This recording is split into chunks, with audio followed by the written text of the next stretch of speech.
नमस्कार मंडळी, तुम्हा सर्वांचं आपल्या श्री महालक्ष्मी या चॅनेलमध्ये खूप खूप स्वागत आहे. तर आज आहे संकष्टी चतुर्थी आणि आपल्या जीवनातील काही समस्या असतील त्या सोडवण्याचं काम हे संकष्टी चतुर्थी दिवशी केलं जातं.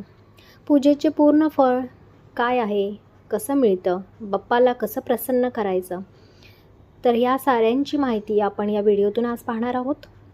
तर गणपती बाप्पाची असीम कृपा लाभावी यासाठी संकष्टी चतुर्थीच्या दिवशी हा उपाय तुम्हाला आवर्जून करायचा आहे. असं शास्त्रामध्ये सांगितलेले उपाय मी या व्हिडिओत तुम्हाला सांगणार आहे. तर सोमवार 17 मार्च 2025 रोजी मराठी वर्षातील शेवटची संकष्टी चतुर्थी आहे. मराठी वर्षातील फाल्गुन महिना सुरू आहे.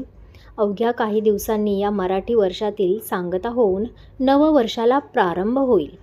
प्रत्येक मराठी महिन्याच्या वद्य चतुर्थीला उपवास करून गणेशाची आराधना करण्याची परंपरा आधी कालापासून सुरू आहे. संकष्टी चतुर्थी हे व्रत कोणीही करू शकते.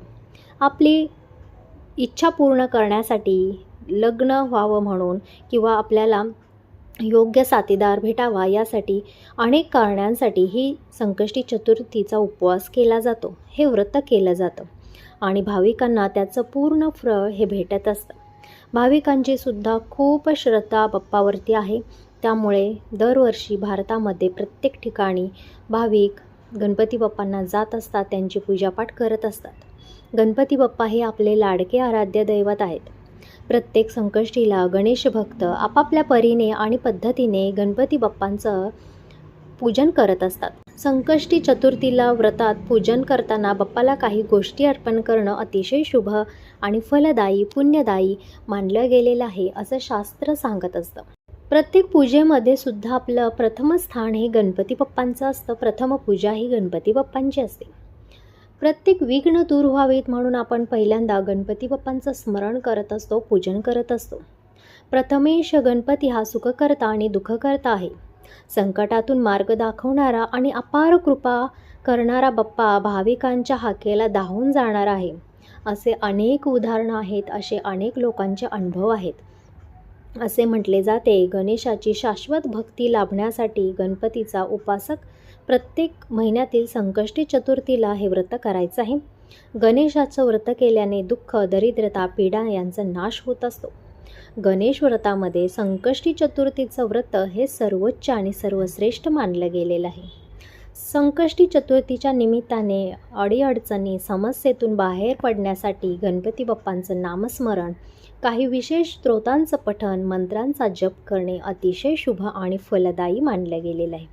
याचा तुम्हाला खूप मोठ्या प्रकारे लाभ होणार आहे आणि तुम्हाला इच्छित तुमचं फल तुम्हाला मिळणार आहे. तुमची मनोकामना पूर्ण होणार आहे. सोमवारी संकष्टी चतुर्थीला महादेवाचं नामस्मरण आणि पूजन करावे. कारण सोमवार आहे, संकष्टी चतुर्थी आहे आणि गणपती बाप्पांचे जे वडील आहेत ते आहेत भगवान भोलेनाथ. त्यामुळे या दिवशी तुम्हाला भोलेनाथांचं देखील स्मरण, पूजन करायचं आहे. त्यामुळे बाप्पा देखील खुश होणार आहेत. कारण की बाप्पांना अतिशय प्रिय त्यांचे आईवडील असतात, ते तर सर्वांनाच असतात. त्यामुळे त्यांचा पहिला मान हे ते त्यांच्या आईवडिलांना सुद्धा देत असतात.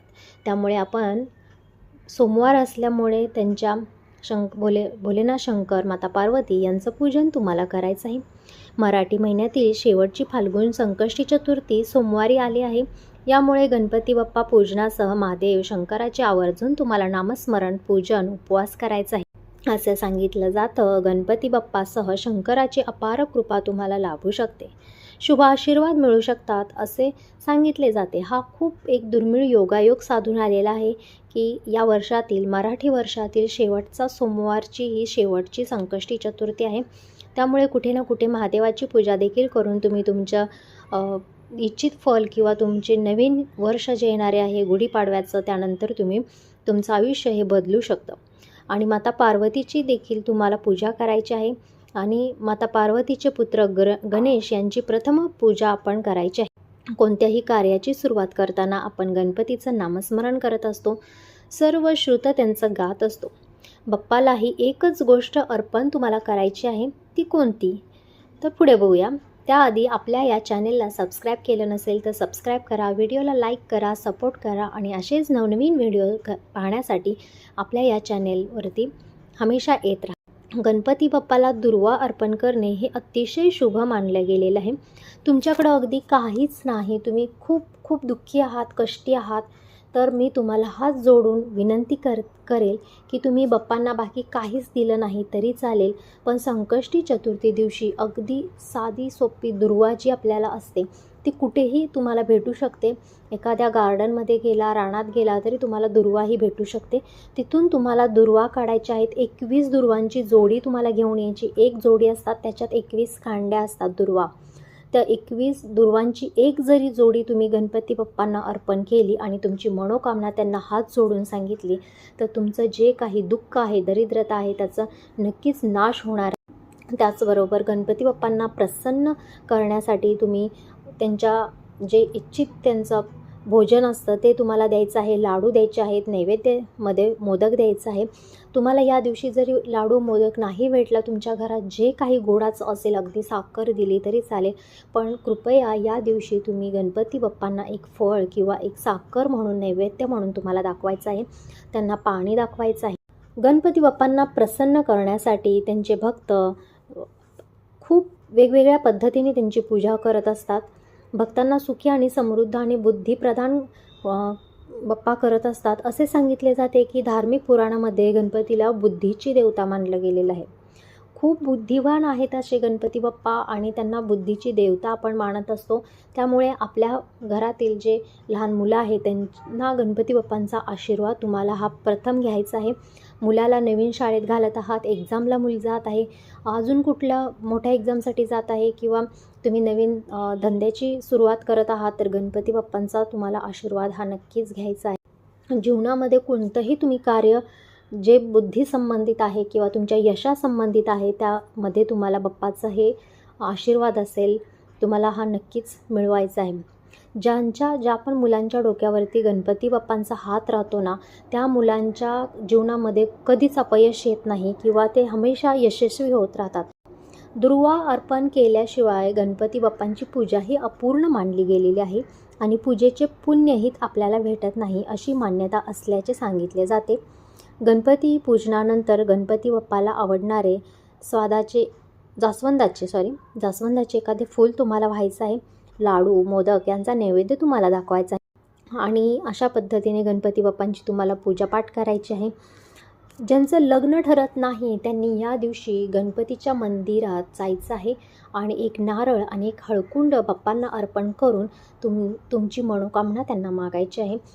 तुम्हाला इच्छित वर भेटावा, इच्छित तुमचा साथीदार भेटावा म्हणून बाप्पांना तुम्हाला मागायचं आहे. अजून एक असा उपाय या दिवशी तुम्हाला करायचा आहे की संध्याकाळी जेव्हा चंद्र उगवतो त्यावेळा तुम्हाला बाप्पांना आरती निरंजन करायचं आहे. नंतर तुम्ही उपवास सोडत असता तेव्हा तुम्हाला गणपती बाप्पांचं जे स्मरण करून तुम्हाला 1 रुपयाचं नाणं आहे ते तुम्हाला कोणाला तरी दान करायचं आहे. हे असं दान केल्यामुळे गणपती बाप्पांचा आशीर्वाद तुम्हाला होणार आहे आणि तुमची हर एक मनोकामना तुम्हाला पूर्ण होणार आहे. हा जो 1 रुपया आहे तो तुम्हाला गणपती मंदिरामध्ये दान करायचा आहे. तुम्ही कोणत्याही मंदिरामध्ये दान तुम्हाला करायचं नाही, तो फक्त गणपतीच्याच मंदिरामध्ये तुम्हाला दान करायचं आहे. संकष्टी दिवशी दान असेल, पूजापाठ असेल, या सर्व गोष्टींना खूप महत्त्व आहे. तर अशा पद्धतीने तुम्ही या दिवशी पूजा करायची आहे. बाप्पांना प्रसन्न करायचं आहे. त्यांच्या आवडीचे भोग तुम्हाला लावायचे आहेत. तुम्हाला गणपती बाप्पांचं स्मरण करायचं आहे, पठण करायचं आहे. त्यांच्या आवडीचे स्तोत्र तुम्हाला या दिवशी बोलायचे आहे. संध्याकाळी चंद्राला तुम्हाला ओवाळायचं आहे, निरंजन करायचं आहे आणि अशी होती ही आजची माहिती. ही जर माहिती तुम्हाला आवडली असेल तर आपल्या या चॅनलला लाईक, शेअर आणि सबस्क्राईब करायला विसरू नका. धन्यवाद.